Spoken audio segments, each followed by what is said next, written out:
Hey up everyone, it's me, Stef, aka Alternate, and welcome back to the Planet of Nerds and another edition of The World According to Stef.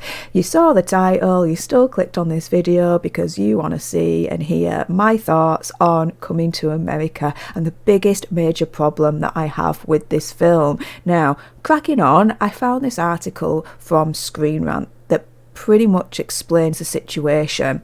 And I'll explain along the way my thoughts and reactions to it. Now, the title of the article by Jill Ronsky is Coming to America Repeats Bridgerton's Biggest Mistake. It repeats the biggest issue by featuring the assault of a male protagonist. Here is why this is so problematic. Now, she writes, Coming to America repeats Bridgerton's biggest issue in how it handles assault against its male protagonist.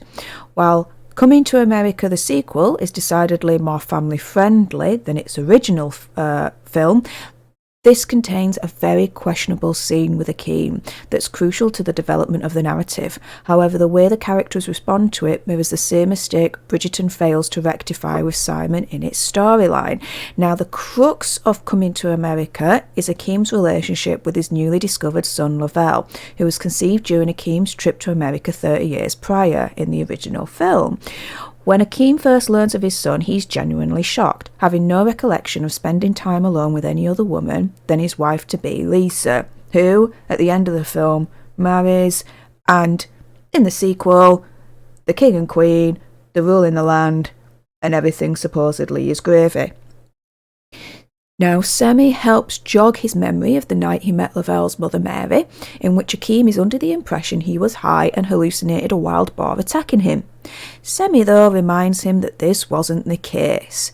In reality, something else happened, entirely different from that.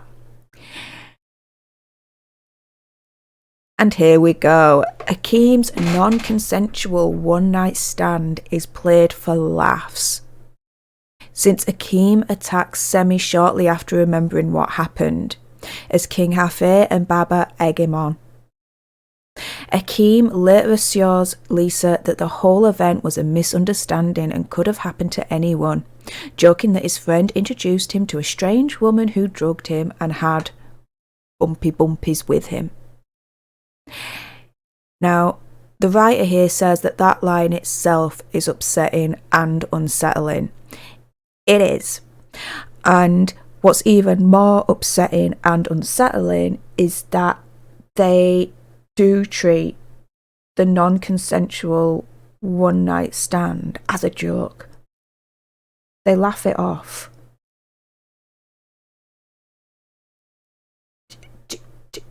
Do you see, like, someone attacked another human being in one of the most insidious ways ever, and they laugh it off?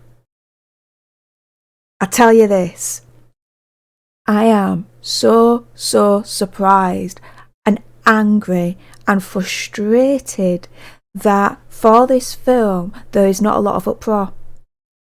Not a lot of uproar about this. And to me, personally, there should. And it's ridiculous that there isn't. I don't see it. There's not a lot of people that's angry towards this film. Why? Why? I don't get it. Because I'll tell you this. If this storyline was reversed, and it was a male that drugged a female and had non-consensual bumpies, that resulted in a child, which is essentially what happened as part of this storyline, there would be, I would imagine, a lot of uproar and a lot of people wanting to boycott the film, badmouth it. I don't believe in this, but I'm sure cancel culture would probably play a role in that as well. But when the role's reversed, and it's a female doing it against a male, oh, don't worry, we can laugh it off. It's all for the lols, it's all for the laughs, this is just funny. No. No, no, no, no, and no. This kind of assault should not be played for laughs. It shouldn't. Point blank. Now, how the film deals with it is ridiculous. How it continues to deal with it is, you guessed it, ridiculous, because Akeem is more concerned with the product of the assault rather than the assault itself. So what does that line mean? What that means is that part of the storyline is that he needs to have a son, an heir to the throne, because in Zamunda, the Zamunda law dictates that none of his daughters, because he's got 3 daughters, no sons at the time, none of his daughters can ascend to the throne. It has to be a male heir. If he doesn't have a male heir, then the throne will go to this general kind of situation played by Wesley Snipes, and his family will take over the land instead. He doesn't want that, of course. He wants his family to keep the throne. And so when he finds out that he does have a son, even though it happened under awful, frightening circumstances as this, he's not bothered as to how it came to be that he's got a son. He's more bothered that he's got a son. And he wants to drag him back to Zamunda and teach him the ways so that his son can ascend the throne and the family can still keep the power in Zamunda. Yeah. Tell me what's wrong with that picture. Because to me, it's everything is wrong with that picture. Now, Lisa, his wife, also accuses Akeem of being irresponsible with Mary towards the end of the film, which sounds more like victim blaming, because Akeem remembers that night much differently than what Semi eventually reveals. Yeah, because males can't be victims. Females can't be that evil against males. Oh, no. The other way around, yes. But in this scenario, nah. It's the male that's in the wrong. Dudes, seriously? If you do not realise why you should have a big major problem with coming to America at this point, I don't know what else to say. The implications of Mary's actions are downplayed in their severity, just as Daphne's are in Bridgerton. Now, it goes on to explain a little bit about Bridgerton and all that malarkey, but it goes on to say that it's also notable that both Mary and Daphne do not show remorse for the assaults. Mary also apologises to Lisa for having the bumpies with Akeem, but she never, ever apologises to Akeem for taking advantage of him, and he never confronts her about that night. Lisa doesn't even come to acknowledge that Akeem was a victim.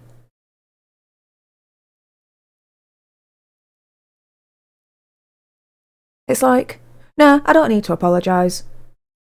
You've got a son that you can use to your own ends for your son to ascend to the throne of Zamunda so your family can still continue to be in power as they have done for centuries.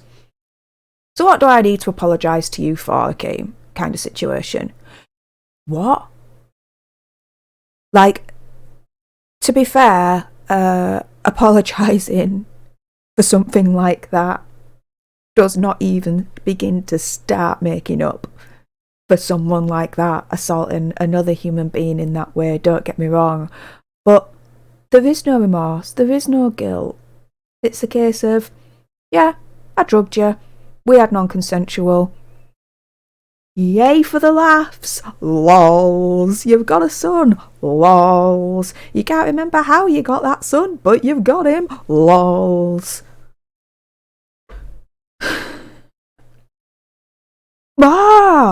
Like, this is so frustrating how the film handled this part of the storyline. I don't get it how they thought, to me, that this was a good way to go. I don't get it. It was not funny. It wasn't. It's serious. It's scary. And it's awful. Awful. Yeah, in such a light-hearted film about connecting with a child Akeem never knew he had, the circumstances surrounding the conception are so dark and disturbing and hardly touched upon. What I've just said has just been described in that sentence. But she's the writer, she's better than me, of course, so she's going to say it a little bit more succinctly and more to the point than how I could ever do it. But that.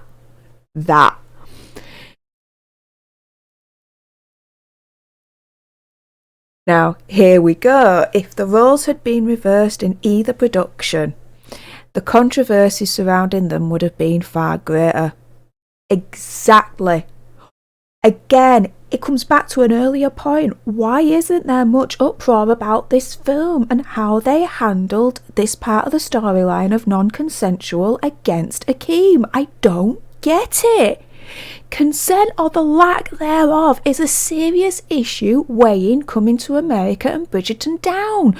Both productions likely would have benefited if uncomfortable, albeit honest discussions were initiated by the characters regarding the scenes, or if said assaults had been omitted completely. Yes. Yes.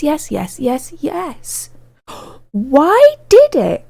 I mean, this is the thing, actually, and I've just thought about it right now. For Coming to America, why did it have to be that the conception of his son arose from a non-consensual assault? Why did it have to be that way? Why could it have just been that dude just wanted to sow his royal oats? You know, he wanted to sow his royal oats and play the field a little bit before he met Lisa. Why couldn't it have just been as simple as that? Why did it have to be this non-consensual situation that they just made an absolute mess of? They didn't handle it properly. They didn't treat it with any reverence or respect or anything like that.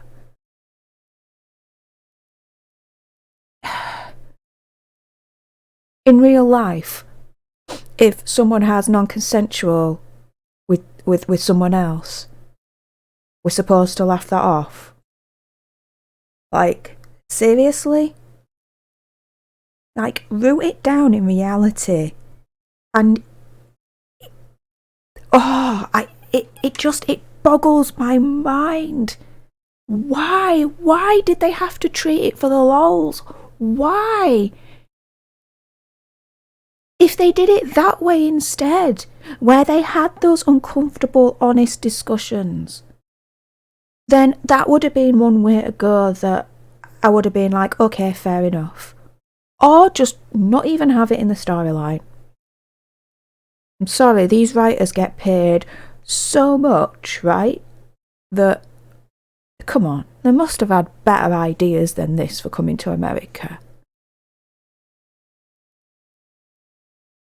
Now, she ends by saying, Coming to America underscores the necessity and requirement that all characters are held accountable for their actions, especially when those characters instigate such sensitive and traumatizing events. Yes. There is no accountability for Mary. None. If anything, she is rewarded for instigating non-consensual assault against Akeem and having his son she's rewarded. How? Well, Akeem tracks her down, finds the son, and takes him and her back to Zamunda, where they literally live the life of royalty. And they never want for anything ever again. She faces no consequences, no legal consequences, no nothing. It's as if it happened, but ah well, never mind. Lols. Move on. No. No, no, no, no, no, no, no, no. This film, even without this extremely problematic part of the storyline, I didn't like anyway. When I take that out, and I take my bias out against non-consensual assault and all that malarkey, I take that out, I didn't like the film anyway. I hardly laughed at it, I was bored, and it wasn't for me. Now, if you liked it, if you enjoyed it, if it was your cup of tea and your humour, fair play, all power to you. But for me, I just didn't enjoy it, taking aside again the non-consensual part of the storyline. Now, to be fair, when you think about it this way, before the sequel to Coming to America was even announced, who was actually screaming out for a sequel for this in the first place? Absolutely no one. I was quite happy with the original and where it left off. I didn't need anything else from it. I was quite happy with it. And as far as I'm concerned, the sequel doesn't exist in my mind. There's only the original Coming to America and that's it. But yeah, in a nutshell, this is the biggest major problem with Coming to America. The way that it deals with the non-consensual assault of Akeem. And to me, there should be more uproar about it. If anything, I feel like the uproar is muted, that there's not enough people that's talking about this, so I'm going to add my voice out there into the universe to further this conversation, because when it comes to something like this, I think that films should have a responsibility to deal with this properly, because just for the laws ain't going to cut it as far as I'm concerned. With that being said, did you agree with what I said? Did you disagree with what I said? Sound off with your gobs in the comments down below. I always like to read them. It does generate a good and interesting discussion. If you want to see more of me in this content, then subscribe, like, share, all of that good stuff. And until the next time, you guys, laters.